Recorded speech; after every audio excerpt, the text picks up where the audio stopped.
Good morning, everybody. I'm Morton Blackwell, president of the Leadership Institute. Good morning. It is my pleasure to welcome you to our Wednesday Wake Up Club breakfast. We have a wonderful speaker here who is not only highly principled, but she's one of the smartest people in the public policy process. So we're gonna have a treat. I encourage you to live tweet today's event. The hashtag is here on the screen. Thus far in 2020, the Leadership Institute has begun our programs. We've trained 475 students in 20 training. Last year, we trained almost 14,000 people in over 400 trainings. Since 1979, your Leadership Institute has trained 223,133 students. You have before you on those green sheets our schedule for schools in upcoming months. That wind is unusual. I spoke here yesterday and it was constantly, they were trying to blow my papers away. Okay. You have our schedule there, and I urge you to take a moment to review these schools and consider attending one or sending a friend to our training. We live in interesting times. Lots of big news coming yesterday. Perhaps the most exciting and interesting one is that James Comey has endorsed Joe Biden. I now present to you Matt Pearson, who will offer an invocation and lead us in a Pledge of Allegiance. Matt is a young conservative and a native son of California. After working local politics for years in Orange County, he decided to flee to Washington, D.C., where he has worked at the Institute both as a field representative and now our intern for external affairs. And he's happy, he says, to be here in the middle of the action. Matt?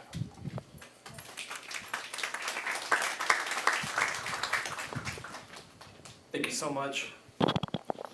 I'd like to thank God that we're all here today and that we're all enjoying our breakfast as friends and allies of the movement. So if you would please stand for the Pledge of Allegiance.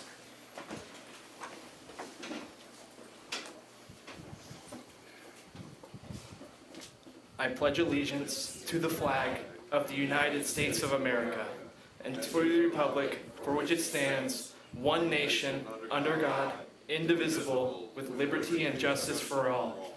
Thank you all so much.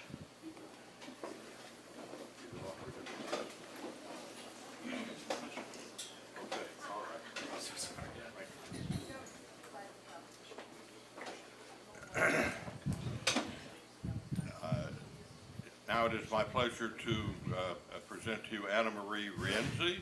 She'll make a brief programs report. She is the political training coordinator here at the Leadership Institute, and she combines her love of marketing, program management, and stakeholder stewardship to train conservatives to win through effective political technology, including fundraising. She found these interests through her internships in New Jersey politics, nationwide nonprofits, and on Capitol Hill. When she's not putting together a training on the conservative conference circuit, you can find her cooking or enjoying pour over coffee. Anna Marie? Thanks so much, Morton. Good morning, everybody, and happy Wednesday to everybody. In 2020, the Leadership Institute's Political and Fundraising Training Division is continuing to do what it does best, training conservatives to win. The strategic and tactical trainings that the division organizes are more important than ever, while our country, founded on freedom and liberty, stares down the barrel at the threat of socialism. You can think that about creepy Uncle Joe's handful of victories last night over Senator Bernie Sanders however you'd like, but the fact of the matter is this: a socialist may get a major political party's nomination. The Leadership Institute's Political and Fundraising Training Division has been working hard to make sure that freedom and liberty prevail by training conservative activists. In 2019, we trained nearly 2 times the amount of people that we did in 2018. That number continues to grow in 2020. This week, the division is holding its campaign management school, where 35 attendees are learning strategy, messaging, voter contact, and fundraising for political campaigns. And I'm so excited to see so many of our attendees and faculty in the audience today at this great breakfast. Attendees are from all over the United States, all the way from Alaska down to Florida, as well as our neighbors to the north, Canada. Their names will be on that wall that you passed coming into this breakfast here today. And I'm so proud of the work that they are continuing to do here at the training this week. So thank you for your support. Thank you for your company. God bless the Leadership Institute, and God bless all of you for being here this morning. Thank you.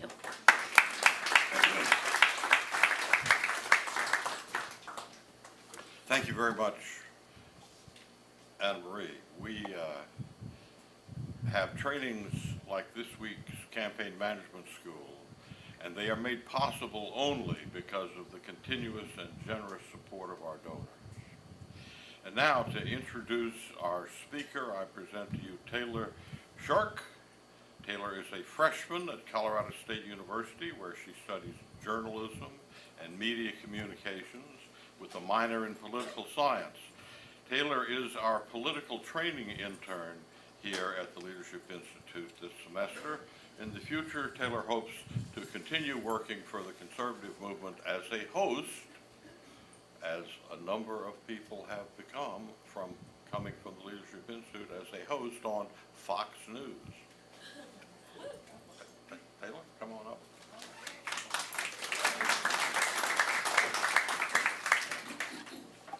Well, I'm so honored today to be able to introduce our speaker. Heather Higgins is the president and CEO of Independent Women's Voice, where she uses her passion for education and helping people make informed decisions to create a vision and overall strategy for IWV's efforts.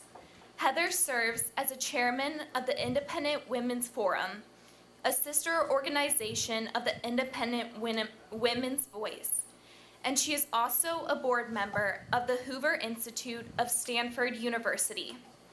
Throughout the years, Heather has been involved in numerous organizations, ranging from nonprofit, nonpartisans, that share the mission of improving people's lives by creating a better, fairer, and more prosperous country. Prior to working in finance, Heather was an editorial writer for the Wall Street Journal and an assistant editor at the Public Interest magazine. Heather was named one of the 50 most influential people by Campaign and Elections magazine for her issue advocacy and being a thought leader. When she's not busy working, Heather loves to cook, hike, and make her friends laugh. She continues to write opinion editorials and appears on a variety of radio and television programs. Heather lives in New York City with her husband, 3 teenagers, a dignified cat, and 1 squirrel-obsessed dog. So will you please join me in welcoming Ms. Heather Higgins.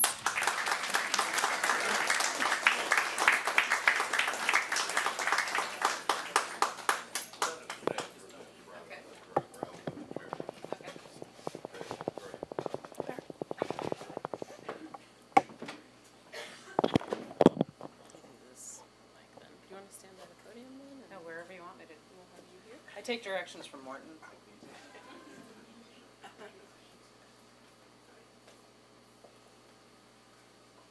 I'm not speaking. Morton's just asking questions and I'm answering. Oh, we do have a second microphone here. Well, we've decided that this is going to be kind of Q&A. I have been honored and pleased many times to hear Heather make presentations before crowds, and I've never seen her yet stumble or fail to come up with a really good answer. So we're going to do a Q&A here, and I'd like to start off by asking her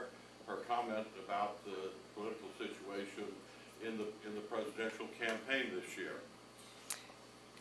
Well, we're starting off with my weak point, because my predictions on the right tend to be quite good. My predictions regarding the left betray just a woeful ignorance on my part. And it is stunning to me that people would take somebody who is so clearly failing in the compos mentis department and support him as their candidate. And it is surprising to me that so many of them think that Bernie Sanders can win.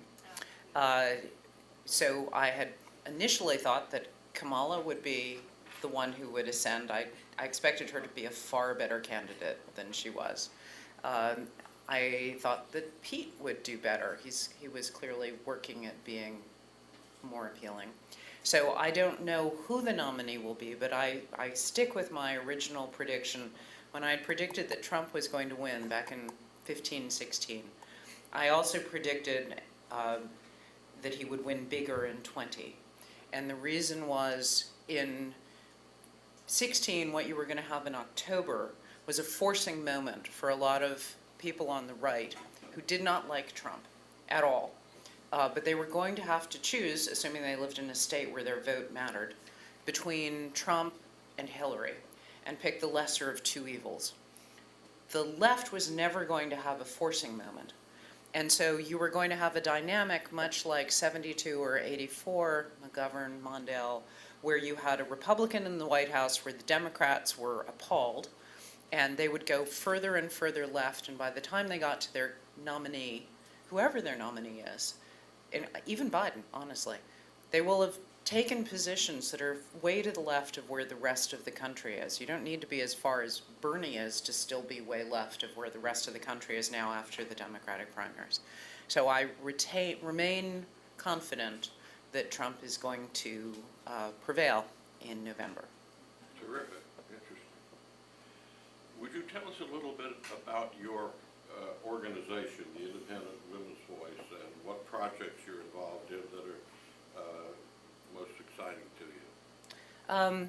Independent Women's Forum, which I chair, was created in the wake of the Clarence Thomas hearings. And it was created by 4 women who looked around and went, wait a minute, the left claims to speak for all women. All of the women's groups on the right tend to be focused on the life issue.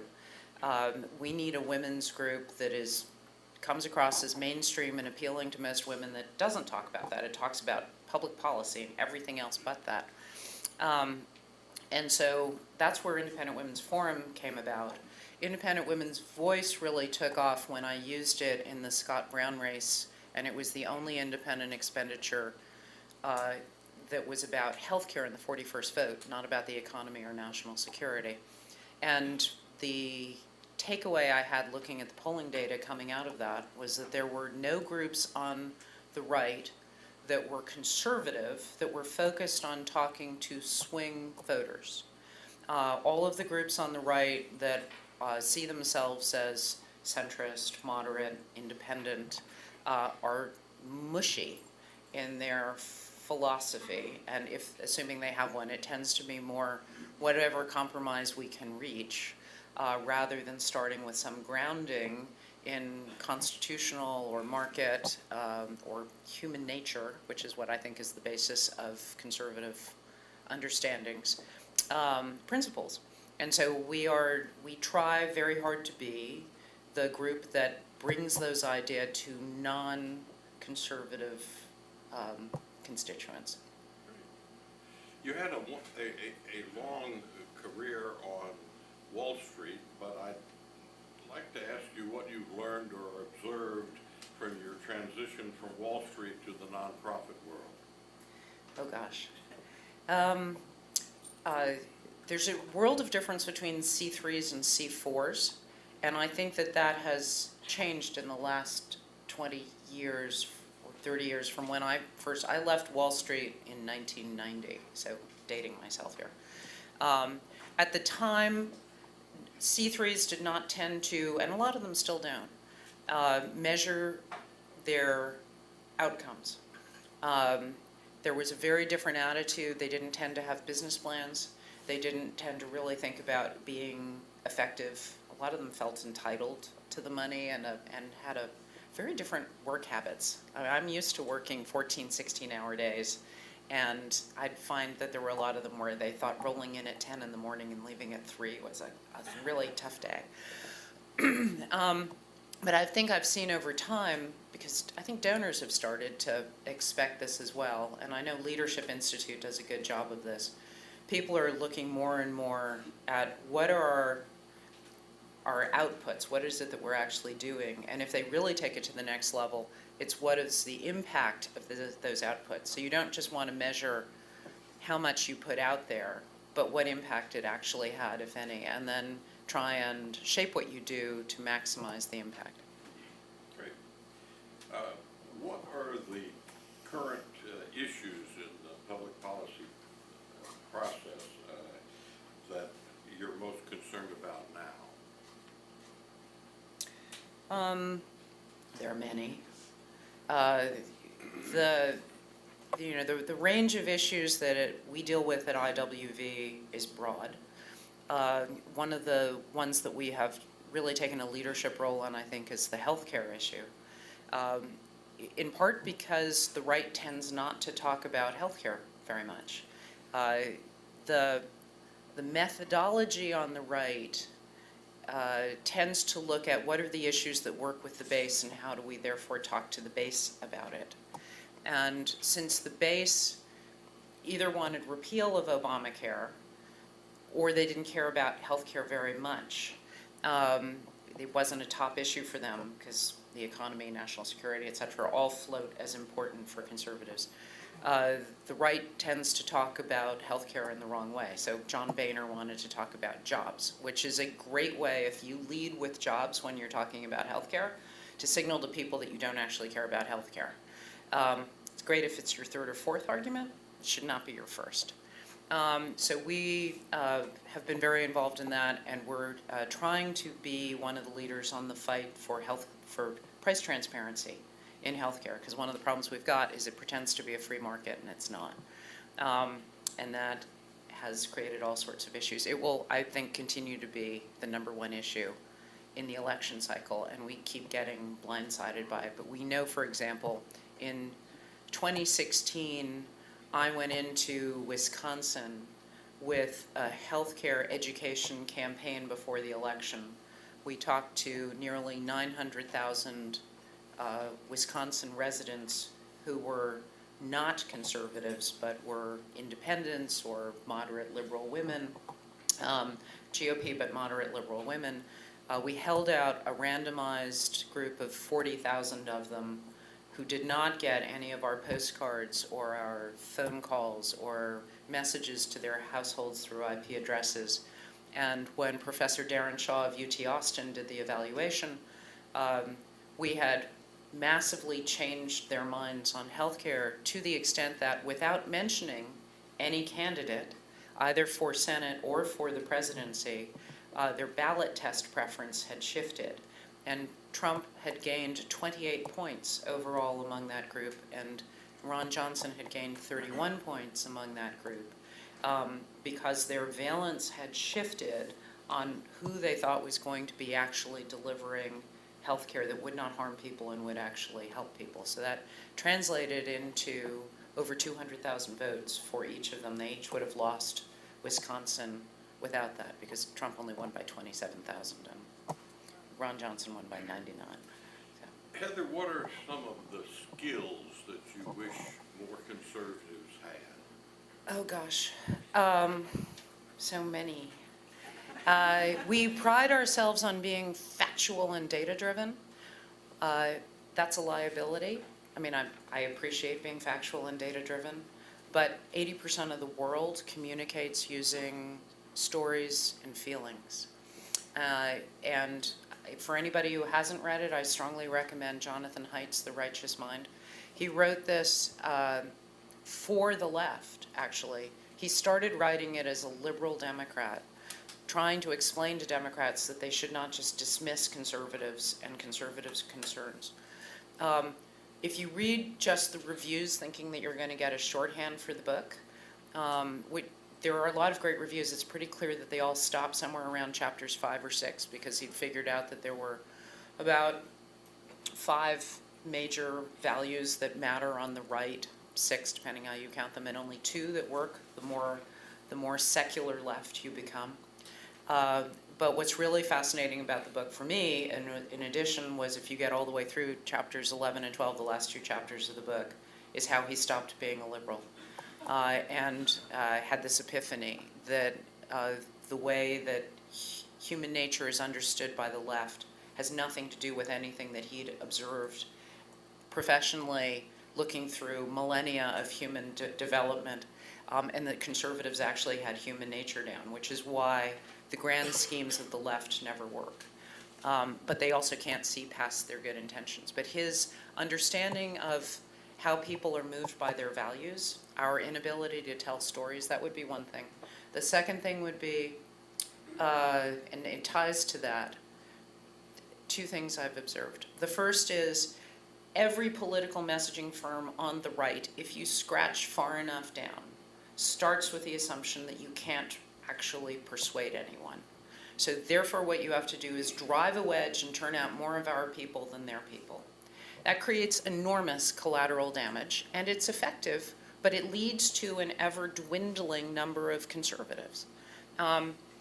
Because you're taking what the most extreme version of an argument is, and you're selling it only to these people, and it's nails on chalkboard everywhere else. I don't think that's right. I think what we're trying to do is figure out how do you persuade the people who are persuadable, not the far left, but the people in the middle who aren't thinking about this very much and are just sort of assuming that some of the premises that the left floats out there are correct. So that's one challenge that I think that we have on the right. The second is more of a political challenge. Oh, and going back to that first one, just to illustrate the point, do you all remember how Obama would talk about the middle class and how he cared about them, and you could keep your doctor, and his words on the environment, everything else sounded very centrist, and that his policies were very much to the left.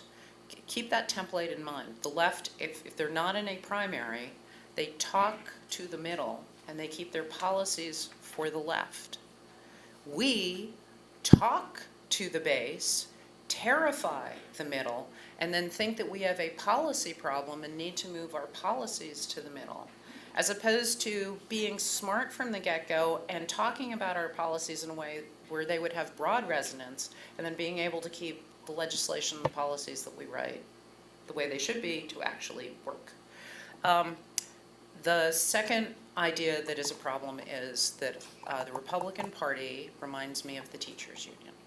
The teachers' union talks about kids like they really care about kids. And then it turns out that what they really care about is their dues-paying members, right? And keeping their dues-paying members happy.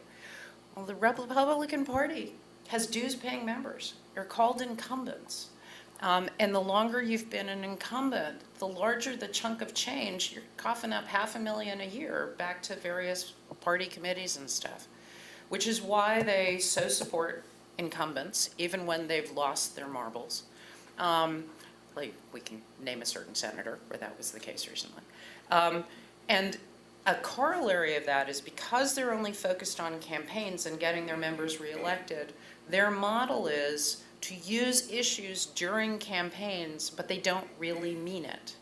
And they spend no money on issues in between campaigns to help their members actually deliver on their promises. So you all remember when we had Luther Strange in his primary, and Mitch McConnell's dropping $30 million in that race. At the same time that an attempt to bring around some sort of legislation on health care, not particularly good legislation, but it was what they were able to come up with, they spent no money defending this in the public, while the left has got large issue campaigns going on all the time. If we could shift our model to, instead of putting all of our resources into campaigns and focusing on individual candidates, into instead focusing on issues and having it go year-round to help legislation and regulations actually pass, and then attaching candidates to issues, I think we would be far ahead in the game. You're certainly right about the National Republican Senatorial Committee and the National Republican Congressional Committee, which are thoroughly committed to do whatever is necessary to help renominate an incumbent. And they raised money saying how conservative they are, and then they spend the money for content-free Republicans who have challengers who are more conservative. That's not true in the Republican National Committee, on which I've now served for 32 years. The Republican National Committee often wants to get involved in behalf of candidates who are being challenged from the right. But we have Rule 11 in the Republican National Committee, where in order for the RNC to involve itself before somebody is the nominee, they've got to get a sign-off, a literal sign-off from all three members of the Republican National Committee, and sometimes that can't be done. I've exercised that power here in Virginia. I can tell you that the powers that be at the RNC would very much like to change that, to give them complete freedom, but we've got enough folks who have, at least thus far, preserved Rule 11. Heather, what do you think people should focus on now in taking action in their own communities? If any of you are involved in grassroots organizations, it's worth reading the analysis that came out about Organize for America and how they did it. One of the problems with a lot of the professional grassroots efforts on the right is that exactly that, they're professional. They pay people to come into a community 5 months before an election, and then they are there and then they leave. As opposed to genuinely developing relationships within your communities.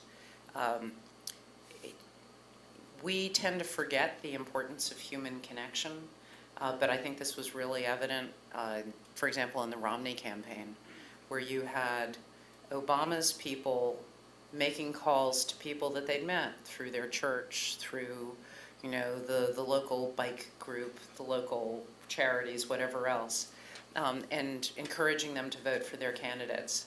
Whereas the Republican Party had people calling people from neighborhoods that weren't their own, from communities, even states that weren't their own, that you'd never spoken to, never knew. How likely are you to take advice from somebody that you don't know?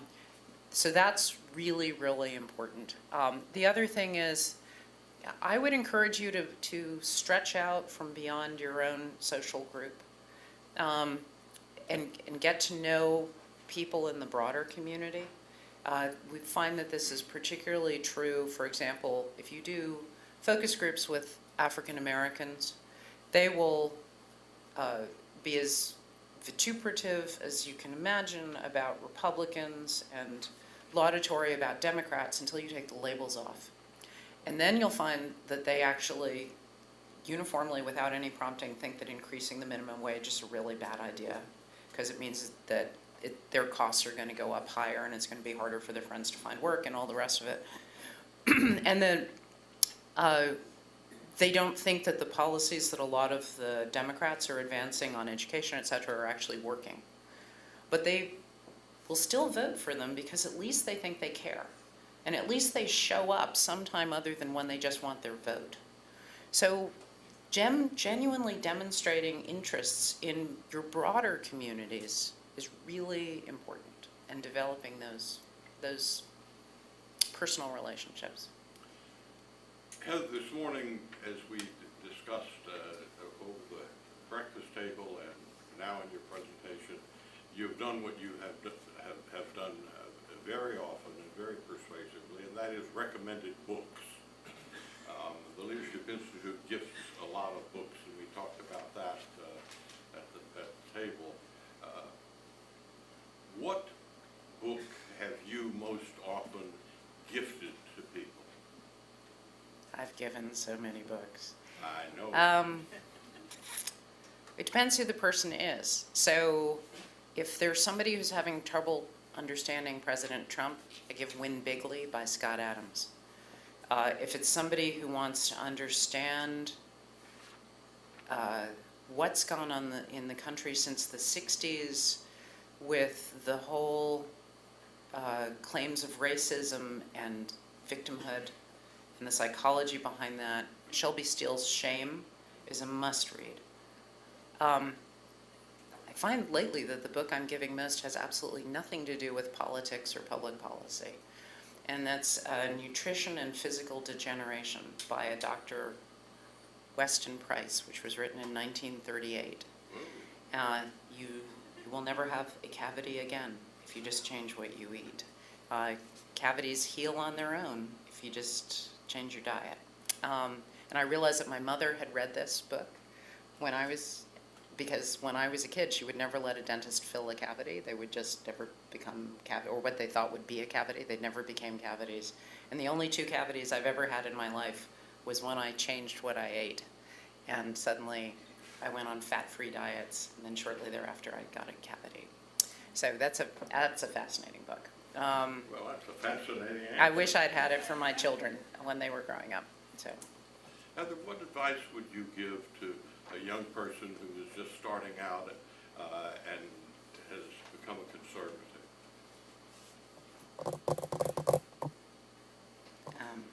You poor troubled soul. No, what advice would I give you? Well, look, you've already obviously demonstrated a willingness to think differently than the perceived wisdom, which is a testament to you. And you've probably already read Jordan Peterson's 12 Rules for Life, but if you haven't, that's an outstanding book. Jordan, for all the personal challenges he is going through now, for those of you who are familiar with him and know what's going on, is an extraordinary intellect who has thought, for all the nasty characterizations on the left, he actually thinks very, very deeply. And he's not he wouldn't describe himself as a conservative. He actually thinks of himself as being of the left. But he is an astute observer of human nature. If I were a young person and a conservative, I would try very hard to understand and have insights into my peers who don't agree with me, and try to tease out what it is that is driving the difference in why they believe what they do, and then practice your arguments and persuasion skills in seeing if you can getting them to consider different points of view.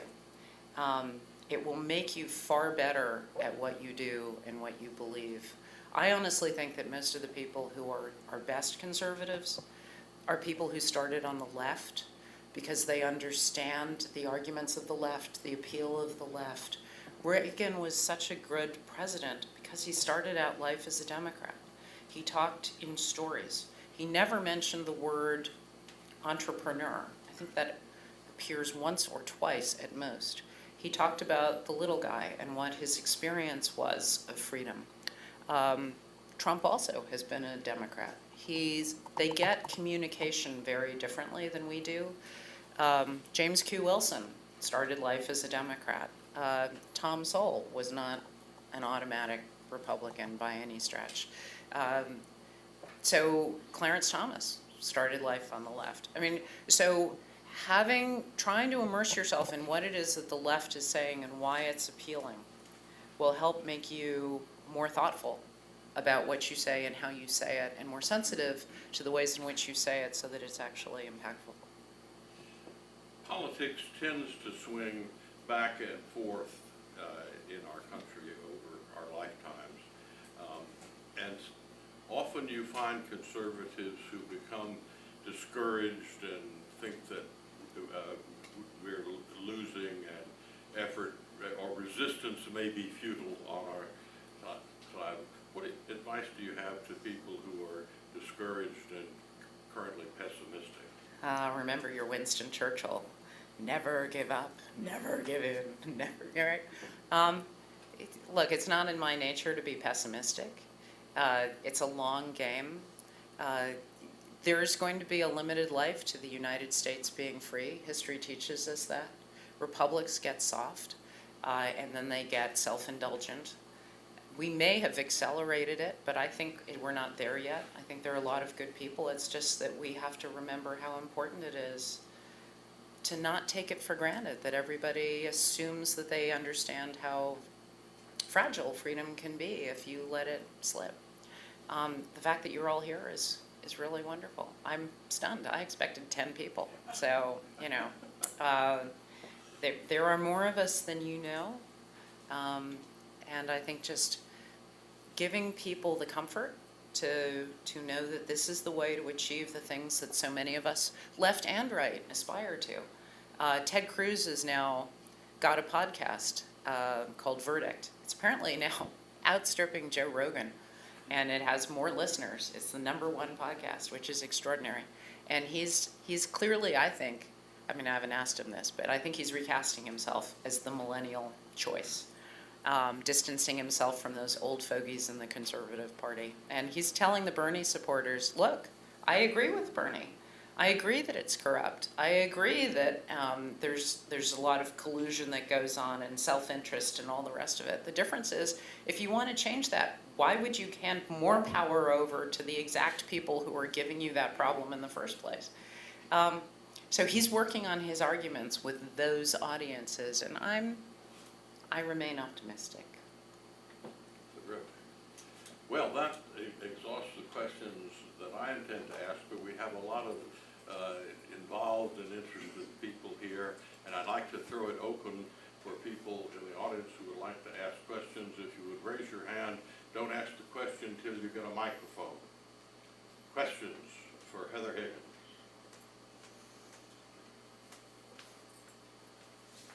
Heather, thank you so much for all you're doing. You're really, out of the box thinking. When President Trump was inaugurated, his first words in his inaugural address were, "I'm here to take power out of Washington, give it back to the people." And I wonder if you think that there is a potential issue for Republicans, both in primaries and general, drawing the line between what we call the Keep Power in Washington caucus and the people who want to take power out of Washington, give it back to the people. If there is a difference, how do we do that in policy terms? Well, sometimes I think it's good, sometimes I worry about it, honestly. A lot of the legislation block granting power to the states on health care. I think hospitals, insurance companies, et cetera, are wildly behind that because it's so much easier to buy state legislatures than it is even to buy the federal one. So that's why I'm trying to see market reforms that really move it not to the state but really to the people. We've got an idea at Independent Women's Forum that I think is a really good one, paid leave, you'll see, coming up. And he's now actually talking about some kind of leave in his rallies. As you know, the left has used this as a club to say, if you don't support this, you don't support women. And even AEI came out with a proposal that was a brand new entitlement to pay for this, which means that a lot of people who've never had leave or who are working very hard would wind up subsidizing other people to do this at very high expense. So we came up with an idea we've all been talking about privatizing Social Security. Why not have people who don't have leave through their employers or some other means be able to tap into their Social Security and pay for it by deferring their retirement? Because it turns out that actuarially, if you take 6 weeks of maternity leave now, by the time you retire, if you defer your Social Security age eligibility by 6 weeks, you've totally paid for the money that you took out earlier. If you defer it by roughly 12 weeks, then you've paid for everybody else who might drop out of the Social Security pool. So while that's not going to make Social Security solvent, it's not going to make it any less insolvent than it already is. Trying not to do double negatives there. So supporting ideas that are clever, that really put power back into people and giving them more choices, I think is, in fact, you were quite right, a very useful way to talk about what we want to do. I mean, if you think about Gen Z and millennials, There is nothing that they have to wait on somebody else for. They just go get their own, and they do their own way and their own thing. The idea that we're going to make things more centralized and dependent on government seems culturally antithetical if we can just explain it. Good. There's a question there. Sir, you have Yeah, your hand there's up. one Yeah. there and Yeah, three let's here. take this one here. Thank you for coming. You mentioned human nature 3 times in your remarks. Understanding that we're both selfish and generous as human beings. I'd like to hear you talk a little more about how conservative values are rooted in human nature and the struggle between freedom and control, finding the right balance. So when I was referring to it, I think it's, what I was referring to was less the specific values, because I think those tend to be broadly held. But I would say, for example, conservatives, because we understand that human beings are not angels, but we also value their fulfillment as human beings and as individuals, we tend to focus on systems. So our idea of fairness, for example, is a set of rules that everyone can play by.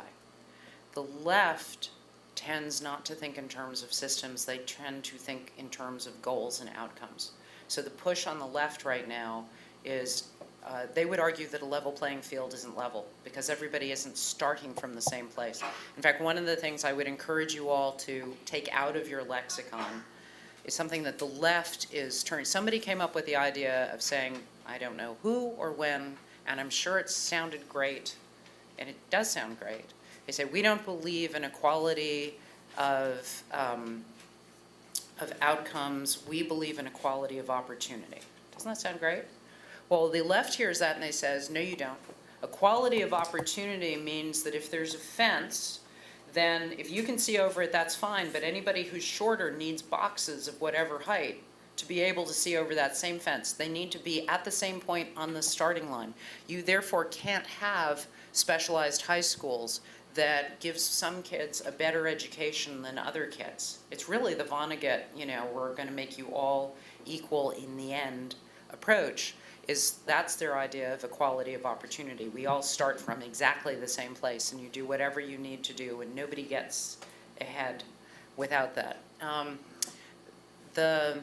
So there's that systems difference. But the other way in which it plays out, Paul Ryan's put me on the Women's Suffrage Centennial Commission.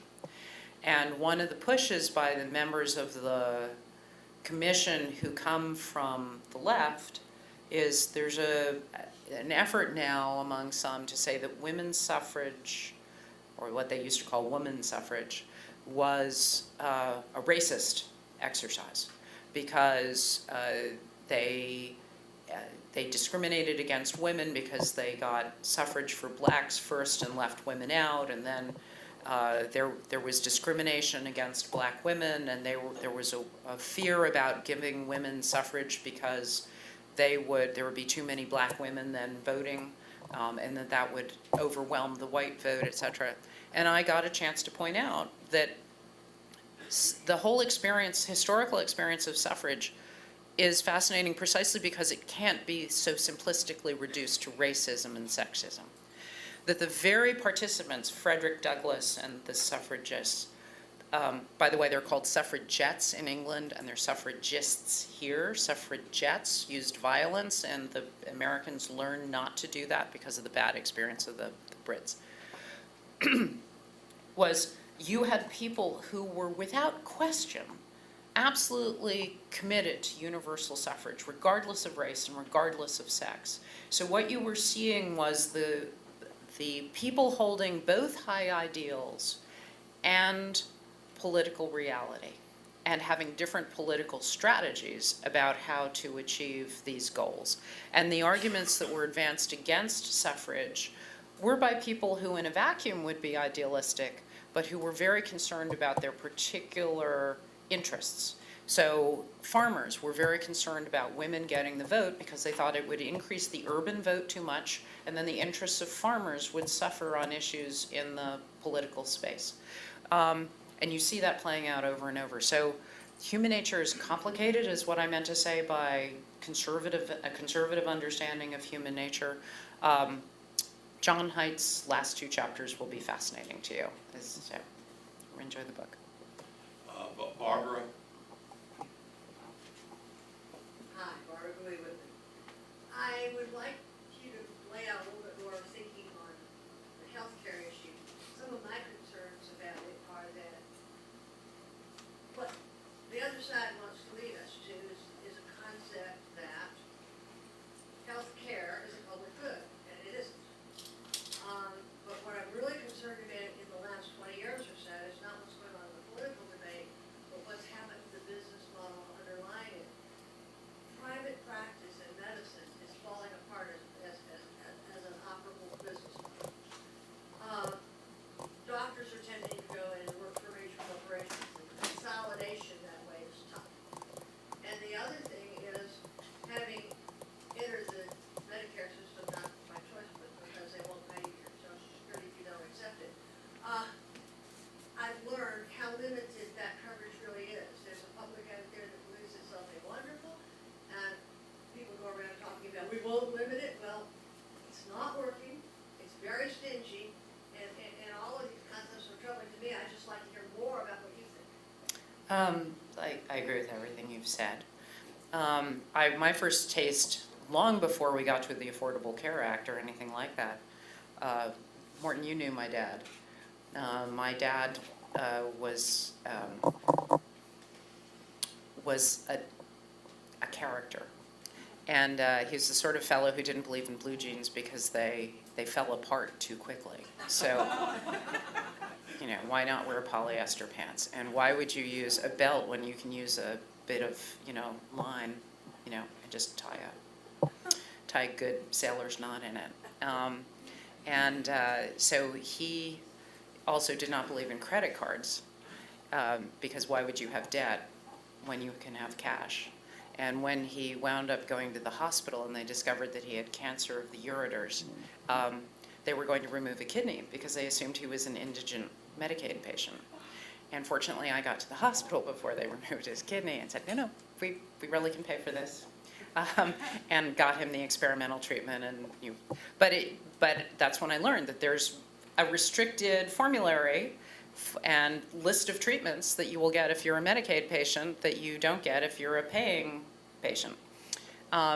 Fast forward to the healthcare fight, I had lots of doctors I helped largely architect that pushback you saw in 2009, creating the group that then funded and got word to and created town halls and doing all the rest of it. And those first years, I created the repeal pledge on Obamacare. I had lots of doctors willing to do ads for me and make phone calls for me and the rest of it. By the time the Affordable Care Act passes and doctors start having their practices gobbled up and they go to work with hospitals, they can't do that because the hospitals won't let them say anything critical because they're worried what's going to happen to their reimbursement or whether they get audited or anything else. So that's part of why I'm working on price transparency. If you go to Independent Women's Forum, we've got a whole bunch of stuff on there, but I think if we move to a cash price option and also transparency, we're not alone in this. Businesses would desperately love to know what insurers are actually being paid, what hospitals are actually getting. There's a massive game going on, for example, with hospitals buying rural hospitals and then charging urban rates out in rural settings and being reimbursed for bad debt, but then they could then collect the bad debt anyway. And there's sort of lots of games going on. If you buy Lipitor, say you're paying $20 for that, $2 of that goes to the pharmaceutical company, $2 of that goes to the actual pharmacy, $8 is going to the pharmacy benefit manager, and $8 is going to insurance. So that's why you're starting to see things like Blink Health and some of the others where if you look, you can find a much lower price version of your your drug. Right. This guy's, those two. Somebody, here, go ahead. Sure. And actually, he had his hand up for sooner. Yeah, we have about Quick. 3.5 minutes left in the session. Go ahead. All right, I'll be quick. You mentioned being able to kind of see the future a little bit, and I think it's a little early to make predictions for 2024 and beyond, but are there any Republican leaders right now that excite you for the future of our party? No. He had a question. Thank you, Heather. You mentioned that Wisconsin study that you did, and it made me think of the cultural moment that we had in 2018 over the Kavanaugh hearings. And We had so much fun with that, yes? Yeah, and there being such a different set of case studies, right? We saw that it swung a few Senate seats in the Republican direction, and yet in a number of suburban settings, Democrats, in the House, Democrats took over previous Republican incumbent seats. Is there anything we can draw from the experience of Kavanaugh, judicial confirmation politics, that may be a guide towards how these swing voters, suburban women in particular, may vote in 2020, or we might not be able to glean too much from the 2018 test case? I will tell you, I'm extraordinarily proud of IWF. It's not well known, but after Jeff Flake got caught in the elevator, a moment I think none of us will ever forget. Absolutely paralyzed by the activist asking him questions and not knowing what to say. We were approached and they said, can you tell us how to talk about supporting Kavanaugh without alienating the Me Too movement? We wrote a memo. It was used by a lot of members of the Senate and the House and Fox News and elsewhere. But most important is Susan Collins told me that without that memo, she could not have seen how to support him. And if you look at her speech that she gave on the Senate floor, it is entirely the playing out and architecture of how we said to structure the argument and what to say and how to say it, which is just so gratifying. We're watching TV and it's, that's hers. I told you she was smart. We have one more time for one more question. So yeah, it's, you know, it was a gift. I think it alerted the country how politicized the Supreme Court has become, and it has allowed us to move the argument, which had been used before, which is a really bad argument. We need balance on the court. That's a terrible argument, because then you get no more than 5. We need constitutionalists on the court. And use the word constitutionalist, not originalist. Originalist sounds like something that was then, and we need something else now. You want a constitutionalist, somebody who's going to adhere to the Constitution. I believe we're out of time. Thank you so much for coming. All right. Just terrific.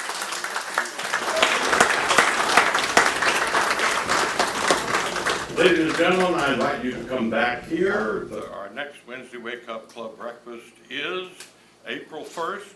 That's no joke. See you here. I encourage you to RSVP online at leadershipinstitute.org/breakfast. Let's see. Grace Blondfeld, where are you? Come on up here, Grace. I invite anybody who is interested in a tour immediately after this breakfast of our Stephen P.J. Wood Building and the Emerson and Dolores Reinsch Center for Campus Reform. Grace was here. She'll give you a great tour of our building, and we'll be happy to answer any questions that you may have. Thank you and good day.